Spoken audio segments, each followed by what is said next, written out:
And obviously our objective for tomorrow night against TS Sporting to reverse the last result in the league and progress to the next round. Thank you. And you, sir, how's the mood in the camp? So of course it's okay. Yeah. Yeah. Of course we're on top of the block at the moment, so yeah, we're doing fine, and yeah, we're looking forward to continue. Get a good performance and a good result tomorrow, so we can get through to the next round in the Nedbank Cup. Thank you. Now it's your 10 members of the media to ask questions. Well, start here. There's a roving mic, and you go next. Darren, that last game against TS Sporting, after the game, you guys were very disappointed with especially the second half performance. But it was a lot of changes at TS Sporting. Has that helped a bit now that you have got a look at them, and again that performance is behind you? Yeah, I think in the league match a couple of weeks ago, we won a fantastic run. I think we won 6 or 7 games in a row. And against TS Sporting, I thought we were a bit flat at home. They scored a goal against the run of play, and then obviously we struggled to open them up. So we've worked on a couple of things. Get the boys understand a bit how do we play against certain teams that drop with a reinforced block. But I think also the players realise that there's no easy game, which is important for them. And when you're Ajax Cape Town and you're on top of a log, everyone wants to beat you. Every game is high intensity. Every game is a challenge for us. We've got a really young team. And I think in certain situations you see the youth and sometimes the inexperience coming through. But I think in the last 2 games, we've got back our rhythm back.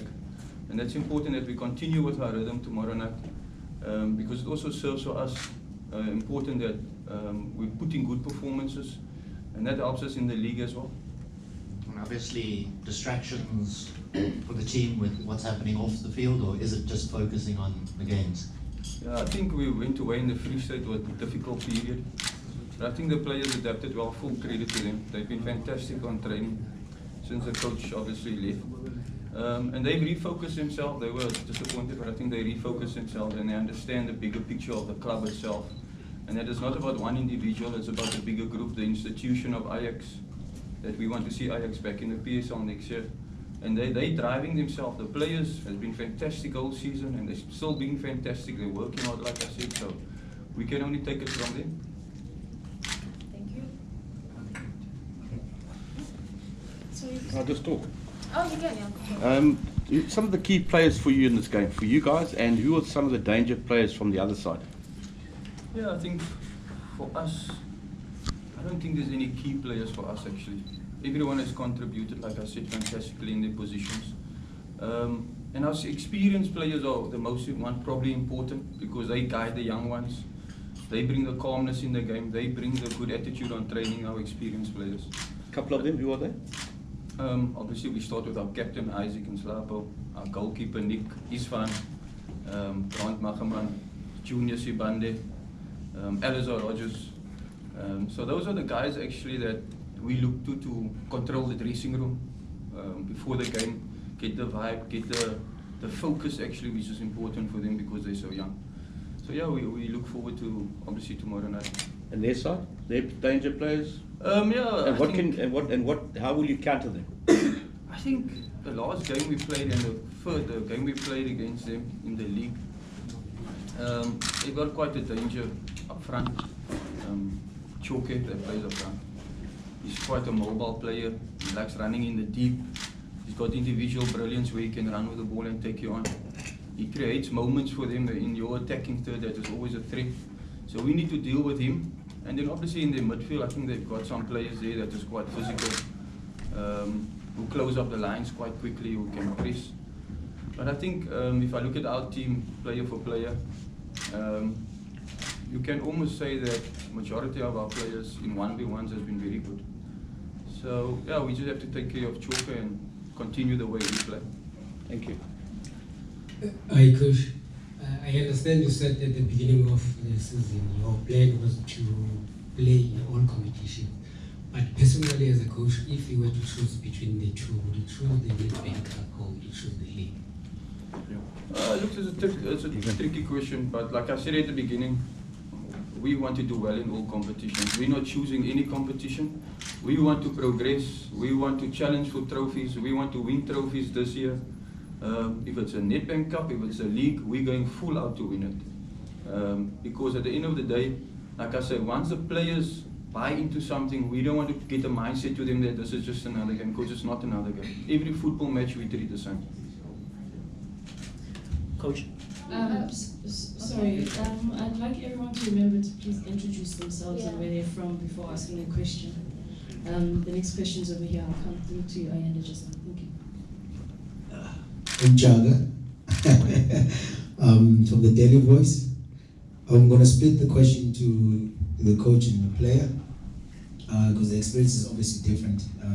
Tapir beat me to it, but just for you to elaborate, just on a personal level, all this stuff is being struck on you. You have to respond, help out, decide between yourselves, Kelvin and whoever is left behind, who's the main guy in charge. How much do you take in from that? Also remembering some of the ideas we were sharing with the previous coach, and some of them you didn't use them. And in this short span of time, are you thinking about one or two things that the other coach didn't use that you will use to add your personality to what's going on, or you're going to let the momentum continue the way it was, which is obviously fine. There's not much to change. So what's going through your mind in those terms? You know, how much of yourself do you put into the team right now?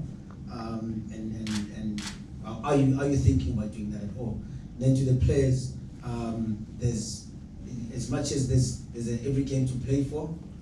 You guys have been through the crap that is in the league, right? Playing in whatever stadium that has a patch that doesn't work, or water, or it's dry, or whatever the conditions are, and you want to play in an elite league. How disturbing is it then for a cup match to come in at this time when you can already see the finish line for yourselves because you're leading quite comfortably? What's going through the players' minds right now? What's the priority? There's money, obviously, in bonuses. Everybody's got families. You can think about those things. It's all good. But let's be realistic about what's achievable. Are you guys thinking about that at all, or are you just taking every game and being excited? Who goes first, me or you? Okay, firstly with the coach situation, when Coach Andries obviously decided to resign,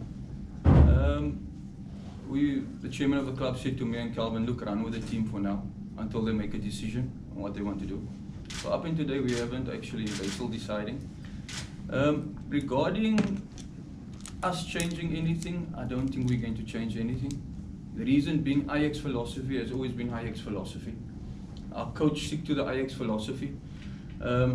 And myself and Calvin, we will stick to the philosophy of Ajax Cape Town and the continuity, the way we train, the way we prepared. We don't have to change anything.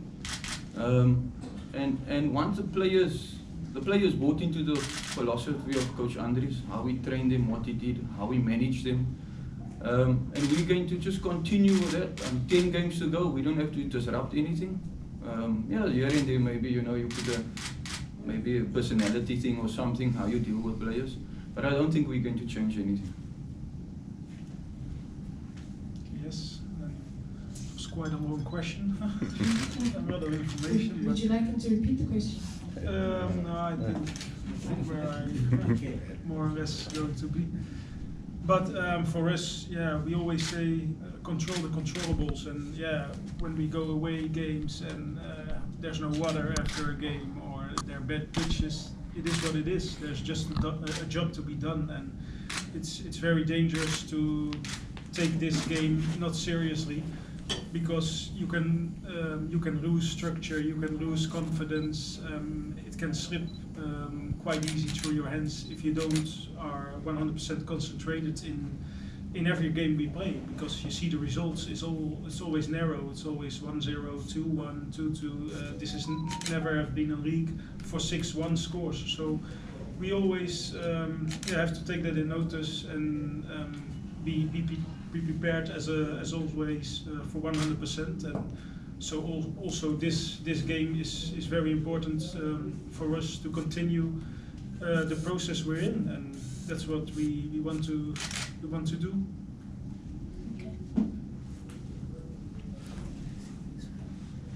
Coach, with one of the TS clubs defending champions of the Nedbank, how much it means for you guys to be in the same tournament that can take you to African sport? And the second question is going to the player, which kind of answered, where I was going to ask if what sort of a conversation is going around them in terms of motivating each other to not to drop the ball after what happened a few days ago. I think the first question is,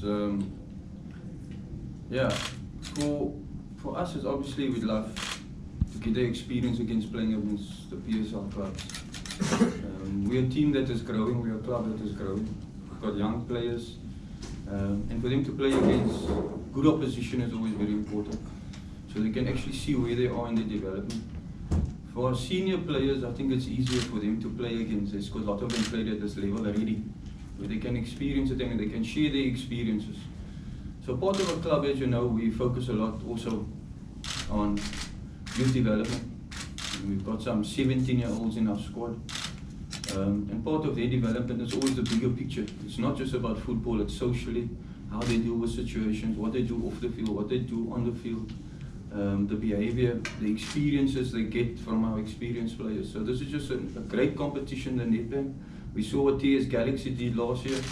We saw what Maluti FET did a couple of years ago. So we're dreaming, and we're dreaming big. And we want to get those dreams and make sure that we're successful. Coach, sorry, at the back there, Nick said from Times Live. Just following on a little bit from what you were saying there, Ajax made the final of this competition in 2015 with a very young team, Tashwiki Morris and Mabara and whatnot. Yeah. Do you see the same potential within your young group now to produce players of that quality who will go on to be PSL players for the rest of their career?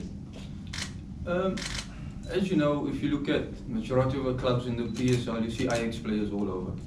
So that firstly shows that the academy works, that the club works. Yes, we're obviously disappointed to be in the NFD, but every club in the world sometimes go through a regeneration where these things happen. It's not a club in the world where you can say they're continuously successful all the time. For us, we always want to improve individuals, and with the amount of 17 and 18-year-olds that we have in our first team, the improvement that they've made from the beginning of the season and last season when they got promoted to the first team has been exceptional. Yes, with young players, you know, they have a up, drop in form, up, drop in form. And we manage those situations quite well because we know exactly when to take them out and when not to take them out. And I think that this is just Ajax, what we do for football in South Africa. How we develop these players, how we give them the opportunities to play at the highest level. And this is definitely a year where we think that this team can emulate a lot of the past. Okay, we'll take 2 more questions and then we wrap it up. Okay, we'll take the first one. Any takers? So before any takers for the last question? Okay, I guess you'll be the last. Darren, just on the 2 former Maritzburg guys who obviously reached the final of the Nedbank Cup not so long ago, but how's Deoren fitting in, and is this an opportunity for Mr. McCarthy to maybe get some game time after he's been playing off the bench? Yeah, look, we obviously Dio and McCarthy has fitted in quite well. Dio only arrived last week, trained twice for the team, and we started him against Free Spec Stars. And then you already could see his quality, that he fits into our system as a 10. His performance was excellent for being his first game and playing in a way in the Free State, where we know it's quite difficult on Global Park. But we were very happy with his contribution. Been very happy with what he's done so far on training. The same for Mahau. Mahau's come in with positive. Yes, he hasn't been playing, and he understands that. He understands he's a professional, and he understands that if he's needed, we will put him in. Tomorrow, obviously, we're looking at a couple of combinations. If he does start, I think he will obviously give his 100% because it's the type of individual he is. He's not one that will be demotivated from not playing. And he's also added a lot, like I said. It's a fantastic group we got. They push each other to the max on training.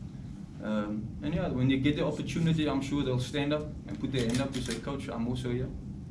And just on that as well, is there anybody who is unavailable? Unavailable, yes. I can say that it's quite, just a couple of players that got sick this morning. So I can't comment on that yet because we might have to make some changes of what our planning was. A couple of boys got ill. Yeah, so I think at the moment what we planned was now we have to reorganize ourselves. So at the moment I can't answer that yet. Okay, thank you. I can answer that. So Alex Ferguson and Pep Guardiola is definitely not coming to Ajax Cape Town. And Benny? And Benny? And Benny? I can't comment on that. That is the last question. Anyway.